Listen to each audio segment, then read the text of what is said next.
अस्सलाम वालेकुम वरहमतुल्लाहि वबरकातुहू। मेरा नाम हकीम रियासुद्दीन है। मैं कसरुल हिकमत चैनल के ज़रिए आपसे मुंसलिक हूँ। हमने सिलसिला शुरू किया अंडरस्टैंडिंग मटेरिया मेडिका पाकिस्तान के स्टूडेंट्स के लिए, जो THMS के स्टूडेंट्स हैं। उसके लिए हमने फ़र्स्ट ईयर का मटेरिया मेडिका स्टार्ट किया था। उसके 3 हिस्से हो गए, लेकिन मुझे लग रहा है इसको हमें 5 या 6 हिस्सों में कन्वर्ट करना पड़ेगा। ये चौथा हिस्सा है।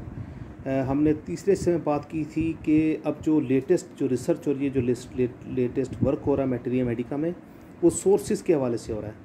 होम्योपैथिक के जो आपको पता है सोर्सेज ऑफ जो मटेरिया मेडिका हैं, उनमें सबसे बड़ा सोर्स प्लांट किंगडम है, एनिमल किंगडम है, उसके बाद मटेरियल्स हैं जिनमें मेटल आ जाती है, नॉन मेटल्स आ जाती हैं, केमिकल्स आ जाते हैं, नोसोड्स हैं, सारकोड्स हैं और इम्पोन्ट्रेबल्स हैं। तो अब जो रिसर्च हो रही है, वो रिसर्च का जो इशू होता है, टॉपिक होता है, वो इसके ऊपर बेस करता है कि आप उसके सोर्स को की जो प्रॉपर्टीज़ हैं प्रोमिनेंट्स, उनको आप डिस्कस कर लें। तो हम डिस्कस कर रहे थे, अभी हमने थर्ड पार्ट के अंदर बात की थी कि ये जो हमारी जो फर्स्ट ईयर की जो 10 की 10 मेडिसिन है, ये सारी की सारी प्लांट किंगडम की हैं। और प्लांट किंगडम के अंदर जो चीज़ हमें एक नज़र आती है, वो आती है ग्रोथ, यकीनी ग्रोथ। आपने कोई भी पौधा ऐसा नहीं देखा होगा कि जिसको मुनासिब हवा, रोशनी और पानी मिल रहा हो और वो बढ़ ना रहा हो। और एक जो इसका हमने ड्रॉबैक देखा था प्लांट्स का, वो क्या था कि ये चल फिर नहीं सकते, मूव नहीं कर सकते। तो इसके अंदर क्या हमने देखा कि जब ये मूव नहीं कर सकते, तो जाहिर है कि जो इसकी जो वेस्ट मटेरियल्स हैं वो इसके अंदर जमा होते हैं या फिर रेजिन्स की तरह इसके अंदर से बाहर आते हैं। तो ये इसका एक ड्रॉबैक हमने देखा। जब हम इसको इस तरह डेप्थ के अंदर हम स्टडी करना शुरू करते हैं, तो हमें बहुत सारी चीज़ें नज़र आना शुरू होती हैं, सेंसिटिविटी नज़र आना शुरू होती है। देखें, पौधा अपनी कमज़ोरी का, अपनी तकलीफ़ का, अपनी परेशानी का इजहार किस तरह करता है? अपनी हसासियत के ज़रिए। सेंसिटिव होता ना, बहुत ही शदीद मौसम हो जाएगा, शदीद गर्मी होगी तो आपने देखा होगा पत्ते मुरझा जाएंगे, शदीद सर्दी हो जाएगी, पत्ते मुरझा कर डेड होकर गिर जाएंगे। अदरवाइज़ अगर मौसम सूटेबल मिलेगा तो वो फलना फूलना शुरू हो जाएगा। इसका मतलब इसके अंदर क्या होती है? हसासियत। तो फर्स्ट ईयर की 10 की 10 मेडिसिन के अंदर जो चीज़ हमें कॉमन नज़र आएगी, वो आएगी हसासियत। डिफरेंट बात है ना। देखिए, स्टडी होती ही वो है जो आपको नई चीज़ दे, डिफरेंट बात दे। अगर एकोनाइट होगा तो उसमें भी सेंसेस में सेंसिटिविटी होती है रिगार्डिंग टू किसके साथ? खौफ, फियर के साथ, दिमाग के साथ। सेंसिटिविटी कोरिलेट करती ही दिमाग के साथ है। तो देखिए, डिफरेंट बात है ना। तो इस तरह स्टडी करने से ही इंडिया में ये रिसर्च तक 1970 से हुई है, 50 साल हो गए इनको इसके ऊपर काम करते हुए। हमें इसके ऊपर काम करना चाहिए। मैं भी इसके ऊपर पिछले 15 साल से काम कर रहा हूँ। यानी सोर्सेज ऑफ मटेरिया मेडिका जो हैं, उनमें से एक सोर्स को हम लें, उसके साथ जो मुंसलिक 1500, 2000, 2500 अद्वियात हैं, वो हमें समझ आनी शुरू हो जाएंगी। तो अगर आप देखें, first year, second year, third year total मिलाकर 92 मेडिसिन हैं। उनमें से गालिबन 45 के करीब मेडिसिन आपकी प्लांट किंगडम में। जब आप उनको स्टडी कर रहे होंगे तो आप जब 4th ईयर तक पहुँचेंगे तो आपको मेरी बात फॉलो करना शुरू कर देंगे। लेकिन अगर मैं आपको फर्स्ट ईयर में ही इसका कुछ ना कुछ पॉइंट ऑफ व्यू बताना शुरू कर दूँ तो आपके लिए ज़्यादा बेहतर होगा। That will be more कॉम्प्रीहेंसिबल। जब आप सेकंड ईयर, थर्ड ईयर तक जाएंगे, आपको अद्वियात को समझना और ज़्यादा आसान होना शुरू हो जाएगा। देखें कितने सेंसिटिव होते हैं। फर्स्ट ईयर की एक दवाई एकोनेट मैंने आपको बताया, खौफ है। और एक दवाई मैं और आपको बताता हूँ, उस दवाई का नाम क्या है? मशहूर ज़माना कैमोमिला। कैमोमिला का बच्चा इतना हसास होता है, कहता है मुझे उठाकर फिरें। सेंसिटिविटी है ना, रोता है, चीखता है, चिल्लाता है। क्यों? वो तवज्जो गेन करने की कोशिश कर रहा होता है। सेंसिटिविटी तो है ना। तो अगर हम अपने मटेरिया मेडिको को इस तरह स्टडी करना शुरू करेंगे और अपनी सोच को इस तरफ लेकर आएंगे, तो यकीनन हमें गैर मामूली तौर पर फ़ायदा होना शुरू हो जाएगा। ये फ़ायदे की बात है ना कि आप बजाय 700-800 दवाइयों की सिम्टम्स और गाइडिंग सिम्टम्स याद करने के, आप उस पूरे के पूरे सिस्टम को समझ लें। जब आप उस पूरे के पूरे सिस्टम को समझेंगे तो आपको यकीनन गैर मामूली तौर पर फ़ायदा होगा। इतना ज़्यादा फ़ायदा होगा कि उस फ़ायदे को मैं आपको बयान नहीं कर सकता। अब ये 10 दवाई हैं, 10 दवाइयों के अंदर 3 मैंने बुनियादी चीज़ें आपको बताई हैं। सेंसिटिविटी और मवाद का रुक जाना, जिसको अपनी मर्ज़ी से खारिज नहीं करवा सक रहा होता। ये दवाई आपको नज़र आ रहा होता ना, नक्सोमिका में आपको नज़र आ रहा होता ना कि कब्ज़ होता है। सेंसिटिविटी होता है तो वो एग्रेसिव हो जाता है, हाइपर हो जाता है ना। तो ये चीज़ें आपको प्रोमिनेंट नज़र आनी शुरू हो गई। कि कुछ ना कुछ ऐसे फीचर्स हैं जो आप प्लांट किंगडम के साथ कोरिलेट करके आगे चल रहे हो, तो प्लांट किंगडम की आपको बहुत ही ज़्यादा दवाइयाँ पढ़नी नहीं पड़ती। देखिए ना, सेकंड ईयर, थर्ड ईयर में जब आप जाएंगे, इग्निशिया आपके सामने आनी शुरू होगी। इग्निशिया प्लांट किंगडम के साथ में जब आप इग्निशिया पढ़ेंगे, आपको मेरी बात समझ आनी शुरू हो जाएगी। इसी तरह की और बहुत सारी दवाइयाँ जो प्लांट किंगडम से मुंसलिक हैं वो हसासियत के साथ मुंसलिक हैं। पेशेंट बहुत ज़्यादा हसास होता है, सेंसिबल होता है और चिड़चिड़ा भी इसलिए होता है क्योंकि वो सेंसिबल ज़्यादा होता है। वही बातें कहते हैं ना कि अकल नहीं थे मौजा ही मौजा थे, अकल है तो सोचा ही सोचा।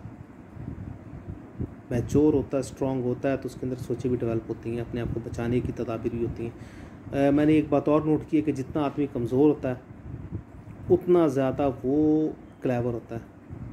तो आप देखें कि क्योंकि दरख्त के अंदर मूवेबिलिटी नहीं होती तो इसलिए इसके अंदर फ्लेक्सिबिलिटी बहुत ज़्यादा होती है। तो तकरीबन प्लांट किंगडम के जितने भी पेशेंट्स होंगे उनके अंदर किसी न किसी लेवल में फ्लेक्सिबिलिटी होगी, लचक होगी। हार्डली जिस तरह नक्सों में क्या है उसके अंदर ऐसा इतनी ज़्यादा फ्लेक्सिबिलिटी नहीं है, बल्कि वो थोड़े से होंगे, थोड़े से रिजिड, क्योंकि दफ्तरी काम करना होता है। लेकिन ओवरऑल उसमें बहुत सारे ट्रेड्स आपको प्लांट किंगडम से मुंसलिक मिलते जाएंगे। तो अब हम इनकी जो गाइडिंग सिम्टम्स हैं एक मिनट में हम इसके ऊपर बात कर लेते हैं। तो सबसे पहले एकोनाइट है। एकोनाइट के अंदर अचानक आने वाली सिम्टम्स अलामात हैं। उसके अलावा इसके अंदर खौफ है, डर है, सुर्खी है और दर्दें हैं।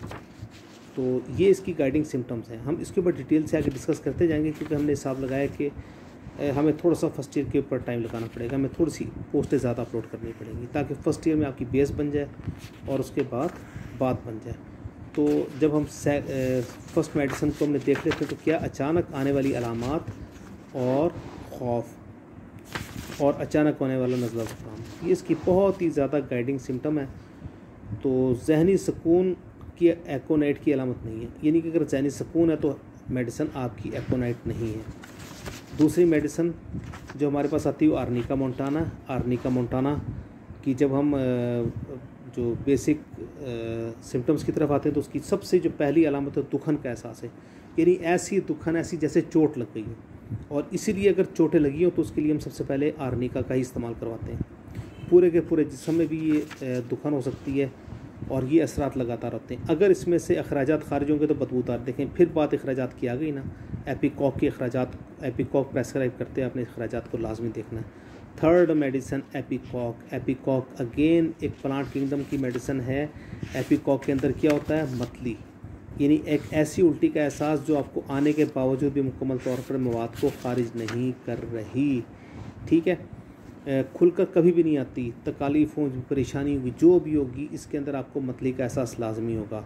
अगर पखाने वगैरह भी होंगे तो वो भी ख़मीर वाले होंगे, घास वाले होंगे, तो वही आपको बात है कि इसके आपने अखराजात को बहुत ही ध्यान से देखना है। जिस तरह कि मैंने पहले भी आपसे जिक्र किया था कि प्लांट किंगडम के अंदर आपने अखराजात को यकीनी तौर पर देखना है, उनकी गाइडिंग सिम्टम के तौर पर, या उनको समझने के लिए या प्रेस्क्राइब करने के लिए कि आप पेशेंट को वो दे रहे हो।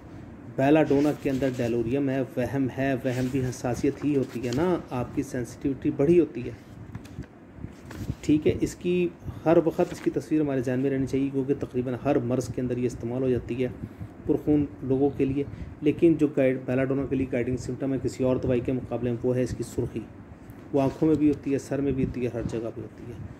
नेक्स्ट मेडिसिन है bryonia. Bryonia again plant kingdom में से है। फिर ब्रायोनिया को देते हुए आपने इसके अखराजात को जहन में रखना है। इसके अंदर जो अखराजात होते हैं बेइंतहा खुश्क होते हैं, इतनी खुश्की होती है कि जो स्टोल पास होता है वो बकरी की मेंगनियों की तरह खारिज होता है, यानी इतनी ज़्यादा खुश्की, और हलक से लेके एनस तक इसमें खुश्की होगी, प्यास की तलब होगी, चाहे वो खांसी हो चाहे कोई भी मर्ज़ उसमें खुश्की लाजमी रहेगा। लेकिन इसके अखराजात को अपने ध्यान में रखना है, अखराजात बेइंतहा खुश्क, स्याही मैल जैसे जला हुआ। अब आपको कुछ ना कुछ बात समझ आ रही होगी। नेक्स्ट मेडिसिन आपकी जलसीमियम है। जलसीमियम को जर्द चमेली भी कहा जाता है। अगेन सेंसिटिविटी को आप जहन में रखिएगा, सेंसिटिविटी को आपने अपने जहन में कस के रखना है। इसमें सेंसिटिविटी इतनी ज़्यादा हो जाती है कि ओवर सेंसिटिव होकर हम अपने रिफ्लेक्सेस को खो भी देते हैं, तो कई दफ़ा जिस्म कांपना शुरू हो जाता है जो लेटने के बाद और बढ़ जाता है। इसके अंदर जो एक चीज़ और हमें नज़र आएगी वो आएगा इन्फ्लुएंज़ा और तपे मुहर्रिका। लेकिन अगेन इसके अखराजात यानी स्टोल वगैरह उसको अपने ध्यान में रखना है। इसके अखराजात यानी इसके जो स्टोल वगैरह पास होगा कई दफ़ा शदीद जज्बाती होने की वजह से भी यकायक दस्त लगना शुरू होते हैं, ये किसी खौफ डर की वजह से भी दस्त लगना शुरू हो जाते हैं। तो अगेन वही बात आ गई कि अखराजात के ऊपर आपने या इसके स्टोल वगैरह के पास को अपने ध्यान में रखना है। नेक्स्ट दवाई मशहूर ज़माना कैमोमाइल। इसको जर्मन कैमोमाइल भी कहते हैं। ये जंगों में भी जो फर्स्ट वर्ल्ड वॉर और सेकंड वर्ल्ड वॉर में काफ़ी इस्तेमाल हुई, और क्योंकि जर्मन फौजियों ने इसका इस्तेमाल शुरू किया था अपने पेट के अमराज से बचने के लिए, तो जर्मन और उनके टेरिटरी में थी भी ज़्यादा, तो इसको जर्मन कैमोमाइल कहा जाता है। इसके अंदर भी जो अखराजात हैं वो बहुत ज़्यादा नोटेबल होते हैं। बच्चा चिड़चिड़ा होता है, गुस्से में होता है, टेम्परेचर का फ़र्क होता है, ठीक है, और गुस्से के असरात इसके अंदर बहुत ज़्यादा होते हैं, ठीक है। गुस्सा भी एक हसासियत ही की निशानी होती है। मैंने आपसे पहले भी अर्ज़ किया, प्लांट किंगडम के अंदर अपने सेंसिटिविटी को आपने हमेशा नोट करना है। दर्द कैमोमिला के अंदर बहुत शदीद होती हैं, और अगर आप एक अच्छे होम्योपैथिक डॉक्टर हैं, आपकी ग्रिप है मैटरी मेडिका पे, तो तकरीबन हर किस्म की दर्दों में आप कैमोमिला पेशेंट को इस्तेमाल कर सकते हैं। इसके जो अखराजात होते हैं वो सख्त सब्ज़ रंग के होंगे, पानी की मानिंद और बदबूदार। अगेन वो बात आ गई ना जो आपसे अखराजात की बात की थी कि प्लांट किंगडम के आपने अखराजात को नोट करना है।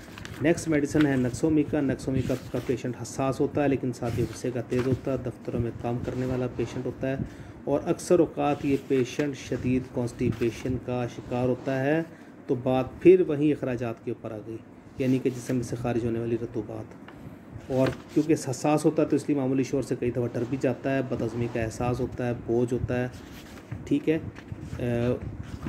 तो ये चीज़ें आप अपने ध्यान में रखिएगा। नक्सोमिका से अगली दवाई है यूपिटोरियम परफोलेटम। यूपिटोरियम परफोलेटम शदीद दर्दों की दवाई है।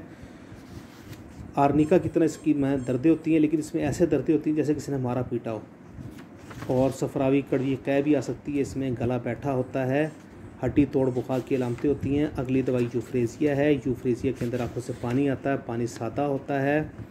वही बात अखराजात की हो गई। अब ये स्टूल के वजह आँखों से अखराजात, इसके अंदर भी बुखार की अलामतें होती हैं, जिसमें शदीद दर्द होता है, तकलीफ़ होती है, और आँखों का नूर कम होना शुरू हो जाता है। अस्सलामु अलैकुम वरहमतुल्लाहि वबरकातुहू।